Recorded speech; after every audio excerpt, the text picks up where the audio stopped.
Join us and discover beautiful beaches, rugged landscapes, pretty towns, desolate mountain ranges that sweep down to stunning lakes, unique architecture, history and folklore, no shamrocks, no shillelaghs, and definitely no shenanigans, just naked Ireland. Today's film looks at the Catholic enclave of Short Strand, a cluster of streets almost entirely surrounded by Protestant-dominated East Belfast. This is the Albert Bridge Road. It's a loyalist area, as the flag in this lamppost suggests. But the area on the other side of this road, full of social housing, is the Catholic Short Strand, a part of Belfast with a very troubled history, which we'll have a look at today.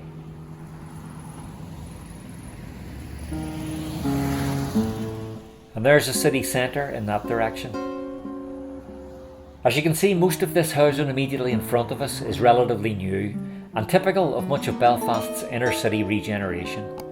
But we'll see some of Short Strand's older housing stock in this film too. The area is very well kept, I must say, and there's really not a lot of the flags and murals that we associate with working class areas in Belfast.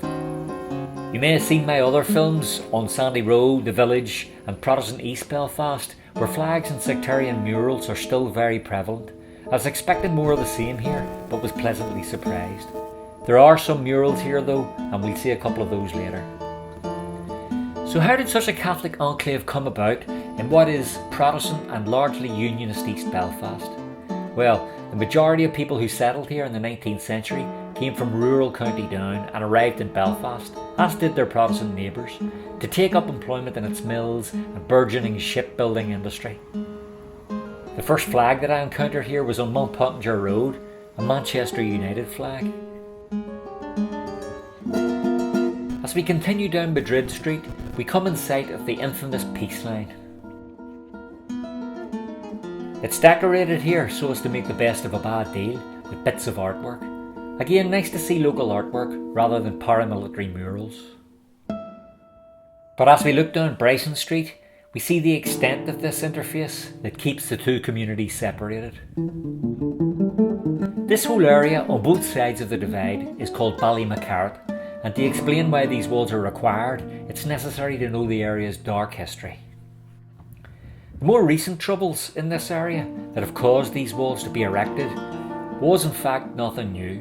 Back in 1920, this part of Belfast suffered very badly in what was called the Belfast pogroms.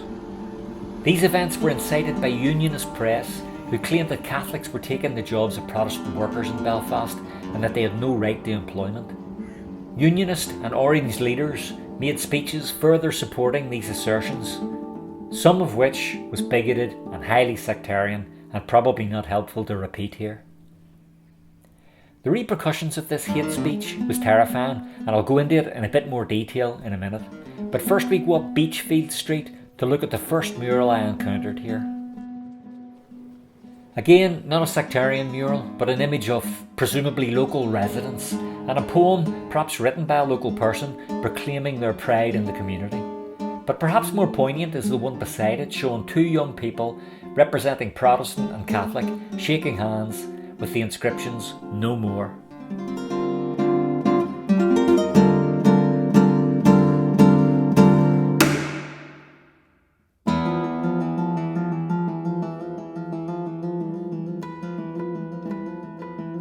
St Matthew's Housing Association.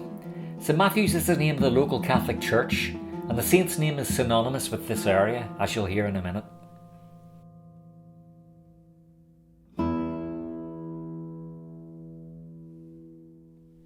But back to the wall, the hate speech of the 1920s and the Belfast pogroms. The incitement to violence by Protestant press and political leaders resulted in hundreds of Catholic workmen being set upon in the Belfast shipyards. The pogroms saw 400 people killed and over 2,000 injured by armed mobs. British authorities did little to intervene. Thousands of people were driven from their homes, many of which were subsequently set on fire. A Dublin Castle report from 1921 puts the number of burnt out houses at 123, all of which, without exception, were the homes of Catholics. So these peace lines are nothing new in this part of the city. Short strand peace lines were erected in 1922 between the junction of Seaford Street and the Newtownards Road as the residents sought to protect themselves from their Protestant neighbours. After the outbreak of the more recent troubles in 1969, again this neighbourhood came under siege. The residents of Short Strand numbered about 6,000 at that time, whereas their Protestant neighbours numbered 10 times that. 150 Catholic families were driven from their homes between August 1969 and June 1970. A Citizens Defence Committee was set up, and it mediated with police and the British Army to acquire a written agreement that security forces would protect the area, and that assurance was given in what was known as a joint military and police security plan for Ballymacarrat. But a battle ensued around the area of St Matthew's Church in June of 1970, now known as the Battle for St Matthew's, in which the security forces failed to intervene. Petrol bombs were thrown at the church by loyalist mobs and a gun battle ensued. Local people were unfortunately left to make their own defence. It's all a very sad state of affairs and goes to show how dangerous hate speech can be.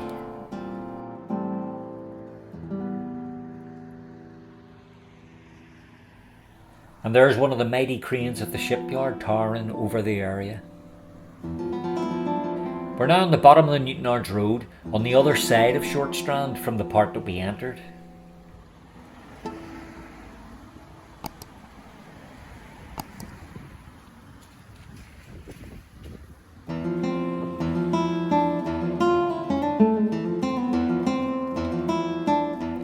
We're going back up Bryson Street again and alongside St Matthew's Church.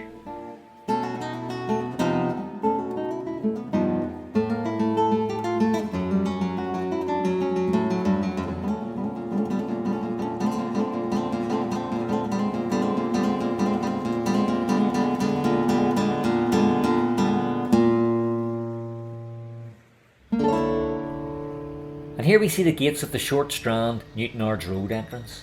You'll notice there's no entrance for vehicular traffic, for obvious safety reasons. It's unnerving how these peace walls and security measures become written into the built fabric of a city. So the city's roads and layouts become in themselves peace lines.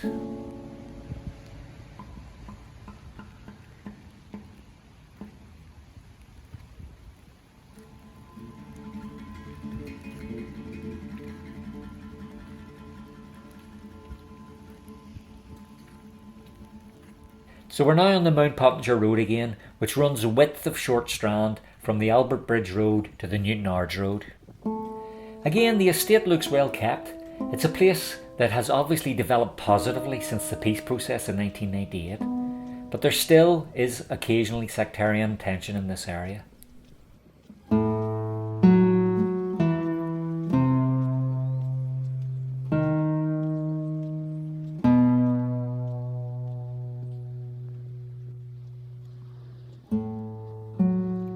And here we can see one of the few Republican murals that I found.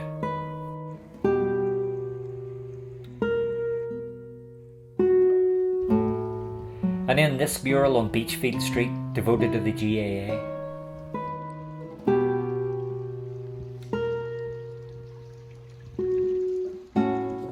And a quick walk down Beachfield Street shows a street that the residents obviously take pride in. Look at all the little benches outside everyone's house. You can just imagine the community spirit here on a summer's night, not necessarily on a rainy day like today. And this is a perfect example of the old Short Strand social housing stock that I mentioned at the start of the film, but they look great. Now the other thing that you'll notice are a couple of flags in support of Palestine here. This is something you'll see in Belfast. Palestine flags in Republican areas and Israeli flags in loyalist areas. I see a single tricolour here too. But largely the topic of flags, which is so controversial here in Belfast, doesn't seem to be much of an issue in Short Strand.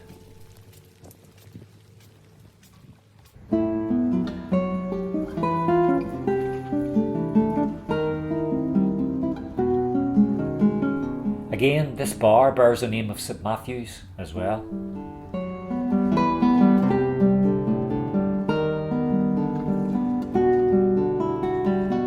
At the top of Mount Pottinger Road, we visit this little piece of parkland. But you can't help noticing the protective screens that stand in front of these houses, and there's another peace wall just a few metres beyond. Signs that would be very wrong to think that everything is fine here.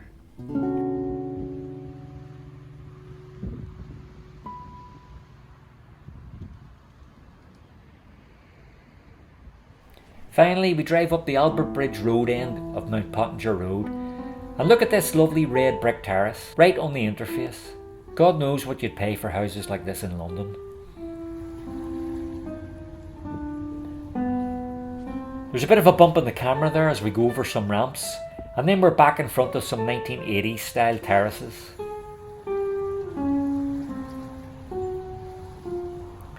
I hope this little trip around Short Strand has been of value to you. The history and politics of the place is obviously still very contentious, but I think it's important background to starting to understand the area. As we stop at the junction of the Albert Bridge Road, I hope this has been informative. Please give it a like if so, and don't forget to subscribe. That's so important as it encourages new future videos, and I'll see you all in the next Naked Ireland video.